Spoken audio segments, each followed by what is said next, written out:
This episode of Destructoid is brought to you by Netflix. Go to netflix.com/Destructoid to get your free trial membership.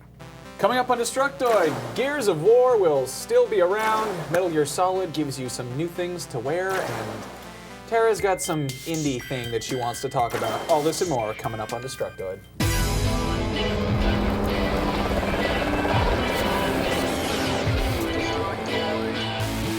Welcome everyone to Destructoid. I'm Tara Long. And I'm Max Scoville. Don't sound so upset about Well, that. I've got some weird news. You guys might have heard about the recent news that Anonymous, the hacker group, they took down some of Sony's servers, which apparently is a big victory for them. And this is all revenge for the legal action being taken against GeoHot, the guy who hacked the PS3. Well, according to a post on theconsumerist.com, we took credit for the outages. Really? Yeah. It was we're a hacker co-op known as Destructoid, and we took credit for bringing down Sony's network. Go us. Yeah. So well done, Destructoid. They corrected it since then because we sent them an email, but I took a screenshot of the article so we can make fun of it on today's show. The Consumerist is really, they're not a bad site, but they kind of suck for making that mistake. I mean, I read it at 5th grade level, and I didn't have any trouble figuring out that Destructoid's a video game site, so nice journalism, you idiot hack who fucking wrote that. You fuck your incompetence. Okay. Not so mean, Max. Although that was kind of a stupid mistake, and just to clarify, we did not hack the PS3. Or not the PS3, well, they said it was us who hacked it, I broke right? my friend's PS3 once, but I've never hacked anything. Like, I we're not a wouldn't hacker even know. co-op. What do hackers do? I imagine there's screwdrivers involved. Other than that, I don't know much beyond that. And in other news that is sure to make you pee your pants in delight, some new DLC for Call of Duty Black Ops got announced yesterday. That was a joke, you see. You know, because nobody who watches this show likes Black Ops. COD Blops! So, yeah, it's part of the reason I love you all so much. Regardless, if you are a fan of the game, then you'll be happy to know that the Australian retailer Game put a picture up on their website yesterday and then promptly removed it that says things like seize the zoo and secure the convoy and take the hotel and raid the stockpile. I love these. Survive Call of the Dead. Just buzzwords, really. Based on those catchy phrases, we can probably expect some new maps and maybe a zombie map as well, because, you know, zombies aren't overplayed or anything. I get mad about zombies. If you guys read my Twitter. Raid the stockpile! Seize the zoo! Do the hustle! Teach me how to Dougie! Teach me how to dud Anyway, so speaking of games that angry 14-year-olds really like, Gears of War's... I'm sorry. Gears of War's executive producer, Rod Ferguson, commented on what's going to happen to the franchise after Gears 3. The big surprise is there will be more games set in the Gears universe. Gears 3, however, will wrap up the whole storyline with Marcus Phoenix, and it won't end on a cliffhanger. Ferguson went on to say that we're bringing the biggest campaign we've ever made. We're bringing Horde, we're bringing Beast, we're bringing a really deep multiplayer with rewards and unlocks and thousands of hours of gameplay. As far as quotes go, that's a really boring one. So here's a much better one from Destructoid community member Zwa. Gears of War. It's the touching story of two enormous testicles on their quest to zigzag across a brown field. And obviously there are a lot of Gears fans out there, so this really probably isn't a huge surprise in terms of news. They're going to keep making Gears games. And as much as I dislike the Gears universe, I am very curious to see how it gets expanded. Maybe they'll complement the Gears of War trilogy with Gears of War kart racing. Oh. That's what Naughty Dog did when they finished the Crash Bandicoot and Jak and Daxter trilogies. Gears racing, be cute. Actually, no. I got one. I got this. Okay. Cliffy B, check it out. This can be all yours. It's an idea from me to you. There are already a whole bunch of girly exercise games for all the motion-controlled systems where you're doing that. But I haven't seen a successful one for bros yet. And everyone knows that bros like to work out and bros like video games, so why not join them up? So check it out. Gears of War Cog Trainer. It'd be like a bunch of P90X, like P90X, it's Pilates for boys.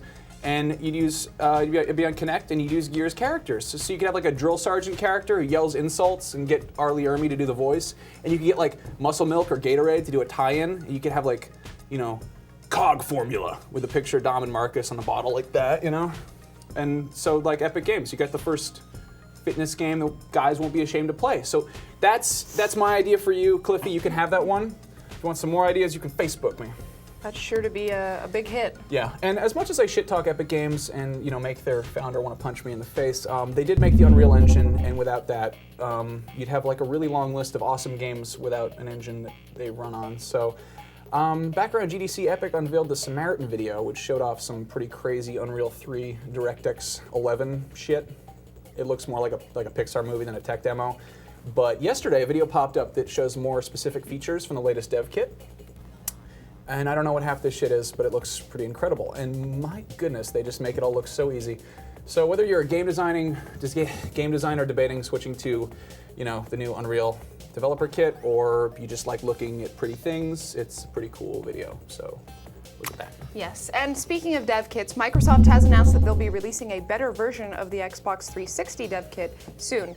It's supposed to be much faster with extra RAM, built-in flash memory, larger hard disk drives, and a smaller form factor.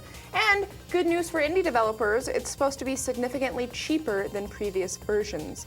Developers will also have the option to buy a sidecar attachment that's used for debugging and disk emulation purposes, which can also be used across multiple consoles to save costs there as well. I tried to find a price point on the internet for Xbox 360 dev kit, and it was hard to find like an official stated price, but on the Microsoft forums, it looks like a few people said it was around $10,000, which is about what I expected. I know it's not cheap, but it's really expensive, Tara. You can kind of use your imaginations now to guess how much the new one is going to be. We could make an Xbox game, or somebody else could. Somebody else could make an Xbox with us in it. I smell a contest. You sure that's a contest? Is it? What else would it be? Oh, you don't want to know. So. Oh, right. Okay. So moving on from things that none of us can afford, who likes free things? Because if you bought a copy of Dragon Age 2, then you're getting a lot more than just some hot gay action. BioWare. Did you just snort? Sorry. BioWare just announced that they broke 1 million copies sold of Dragon Age 2, and as a gift to their loyal fans, they're giving away a free PC version of Mass Effect 2, which includes DLC along with access to the Cerberus network. If you qualify, you can go to social.bioware.com/ME2 offer and enter the offer code that was given in the online pass that you should have received with the game. So that's a fun little gift. That sounds right? ridiculously complicated, but that's kind of cool that they're doing that, because from what I've gathered, a lot of people were pissed off about Dragon Age 2. I mean, there was like a lot of bad noise about it. I know some people really enjoyed it, but there was also a lot of people being like, well, people seem to think it was about as good as first. I think a lot of people were just angry that it wasn't as long, So now they have something else to occupy their town with. Yeah. Unless, But although I figure most of the people who, own Dragon Age 2 either dislike Mass Effect 2 or have already played it. So. Yeah, well. Because it's such a big title. It's free shit. That's kind of cool. Yeah. I mean, I kind of want to go out and buy that now, and I'm really stingy. I didn't even pay for this mug. I stole it. From who? Well, Let's move on. Okay. Let's take a moment to thank our sponsor, shall we? You guys like television, right? Well, do you also like gorging on pizza while catching up on the latest season of Dexter and secretly hoping Michael C. Hall takes his shirt off? Because with Netflix, you can do just that, all from the comfort of your own bed. Netflix is the world's largest subscription service, and they have perfected the art of instant gratification. With Netflix Instant Watch, you can stream TV episodes and movies through the tubes of the internet directly to your TV in a matter of seconds. And for you gamers out there, Netflix also offers instant streaming from your Xbox 360, PS3, or Nintendo Wii. And if tubes aren't your thing, Netflix also sends DVDs by mail in about 1 business day. There are no restrictions. You can watch as many movies as you want with no late fees or due dates for just one low monthly price. That's less than it would cost to actually order Showtime and watch Dexter yourself. So, if you like what you hear and you want to see for yourself what the fuss is all about, go to netflix.com/Destructoid and sign up for a free trial membership, courtesy of the Destructoid Show. We spoil you guys so much. I'm always hoping that Dexter's sister is going to take her shirt off. Really? I don't think she's very attractive. Guys have a weird thing for her, though. But Michael C. Hall, Yeah, I don't have a weird thing for him at all. So anyway, I probably haven't made this clear in the past, but I'm a huge fan of Metal Gear. I haven't had a chance to properly play a lot of the recent games because they're pretty immersive, but there's a very special place in my heart for cardboard boxes and exclamation points. And if it wasn't for Solid Snake, I probably never would have found out about Escape from New York, and if it wasn't for that, I wouldn't have this ridiculous Kurt Russell obsession, and if that wasn't the case, my hair probably wouldn't look like this. But anyway, the last Metal Gear title to make a big splash was Peace Walker, And obviously when a game is a success, you expect action figures and comic books and t-shirts, but an actual line of menswear is sort of a surprise. And the other day, Konami unveiled this line of rather dapper men's clothing based on the uniforms in Peace Walker. You could probably get a more accurate, authentic military wear from an army surplus store for a whole lot cheaper, but I've got to admit that these are rather choice. And as far as fashion goes, they beat the shit out of hoodies. Hey, nothing wrong with a hoodie. Yeah, whatever, Biz Cash over there. Anyway, I really hope that they'll unveil some like Psycho Mantis or Revolver Ocelot inspired outfits, but I'm probably better off just shopping at Hot Topic and the J. Peterman Company, respectively. That corset would really accentuate your curves, Max. Oh, you know what that means. It's time for another episode of Show and Tell. This week's segment of Show and Tell is about a game called Vizzati that was released a few months ago by a small two-man, or rather, one-man and one-woman team that goes by the name of Different Pixel. Being that Vizzati is their first game, I sure hope I'm pronouncing that correctly, this has been the company's first foray into the indie games market, and like so many others before them, the team has had some trouble with the marketing and PR side of things, which is kind of a shame because it's a really great game and I think it deserves a lot of attention. It's a puzzle game, so basically there are colored squares called Vizzati stones, and they sit in a cube, and you manipulate the cube by either flipping it or rotating it in order to get all the colored stones grouped together, and then they disappear, and then you can move on to the next level. So the goal is basically to get rid of all the colored stones. The challenge is that you have to do it in a limited number of moves. So there are 100 levels total, 50 for story mode and 50 for arcade mode. The story mode follows this character Julie and her friends, along with a cute little brown puppy, as they try to figure out what exactly the magical cube is. And the arcade mode, which you unlock after level 16 of the story mode, has some special stones in it and you have to do things in a certain amount of time. The game gets harder, basically, each level you go up. So for the first 20 or so levels, you have to clear the cube in like 3 turns or less. And eventually, by the time you get up to like level 50, you have like 6 turns to do it in. It's a lot of fun, and although it's a pretty simple game, it's a lot more challenging than it looks. I played it for a couple hours last night and only got to like level 25, so. The art direction is amazing. It's all done in watercolors. It looks beautiful. The music is also great. It's very reminiscent of kind of like the StarCraft music. The game is out now for all iOS devices, PC, and Windows 7 phones. You can get it for $1.99 on the App Store, which is well worth it, in my opinion. It's a lot of fun. And you can check out more at vizzati.differentpixel.com. We'll have a little address bar down there. And Different Pixel was nice enough to give a free game on the platform of your choice to one lucky Destructoid viewer. So, contest time. What should we do our contest about? We have a Facebook page now for our fans of our program. So if you go to We do. It's at facebook.com/dtoid show. I just made it last night. Yeah, we also have an official Twitter. Instead of following both of our dumbasses tweeting about nonsensical shit, you can follow Dtoid Show on Twitter. One word.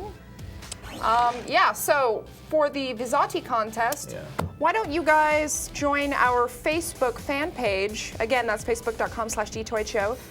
Write on our wall and tell us why you think you deserve this game. And we will pick the best answer and send you guys a code. I have one question. Oh. You said that Different Pixel is a man and woman team. Yes. Are they married? I do not believe so. They have different last names. Are they dating? I'm not sure. I usually don't ask personal questions like that in business emails. Why? I don't know. I was just curious. Just trying to do some journalism over here. Okay. Whatever. No. Our good friend Anthony Carboni, you guys might know him as that drunk guy we sometimes hang out with. Carboner. Mr. Carboner. They're going to be doing a live episode of Bytejacker, their famous indie rapid fire, tomorrow, Thursday at 4 p.m. Pacific time. You guys should watch. I'll be in there leaving inappropriate comments, I'm sure. YouTube.com/Bytejacker is the link, and he may have a special guest or two, so stay tuned for that. And stay tuned for some more info on live shows. Hint, hint. Also, we were going to talk about sports today, but I forgot. Sorry. The hint is that we're going to be doing a live show. And Zach is giving me the finger from off camera. What? Sorry? Who said something about sports? It was the wind, guys. Tara. Take it easy. Take it easy, man.